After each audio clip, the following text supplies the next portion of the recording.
One of the nice things about coming to daily Mass is you get to hear all the readings that you don't hear on Sunday. And so you hear interesting readings like the one today that starts with Jesus announcing his own death and crucifixion, and then gliding into this story about fishing and tax collection.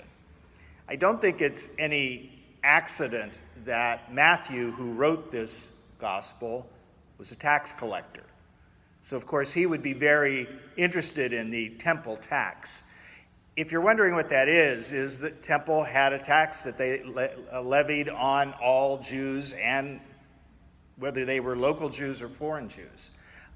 If you go to Leviticus, to chapter 27, you will find an entire paragraph of what those tithes are supposed to be. And they're determined by whether you're male or female, your age, your health. There's a whole laundry list of how you pay that tax, and it's a percentage. It's a large percentage, actually. And we hear several stories in the gospel about the levying of this tax. Well, then we move from that, which is Matthew's interest, to Peter's interest, which is fishing. And Jesus gives him this interesting response about, well, just go out and go catch this fish, and there will be money inside for you to pay the temple tax. Interesting. You will notice that Jesus, bottom line, is a devout Jew. And of course, Matthew, also, who is a devout Jew, sees that following the rules as something that's important, something that should be done. And so, consequently, we sometimes get carried away with saying, well, Jesus came to destroy this faith and to do all these things. In the beginning, he's a very devout Jew, and all of the things he does is he follows the rules. He does the things he is supposed to do and he is asked to do.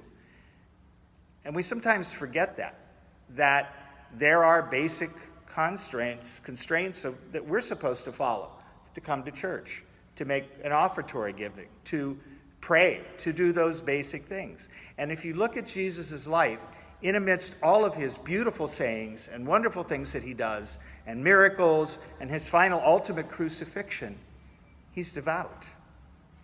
He prays a lot. He goes to temple. He makes his donations that he's supposed to make. In fact, in this case, he gives more than he's supposed to give.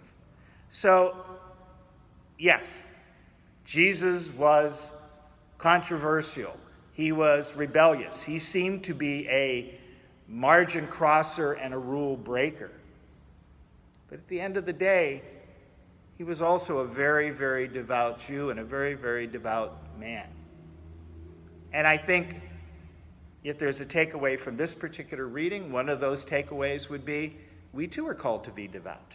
We too are called, just as you're here today for a daily Mass. We too are called to sometimes cross our I's and dot our T's, to come to church, to do our offering, to do our volunteer work, as the great volunteer luncheon we had yesterday with so many volunteers in attendance.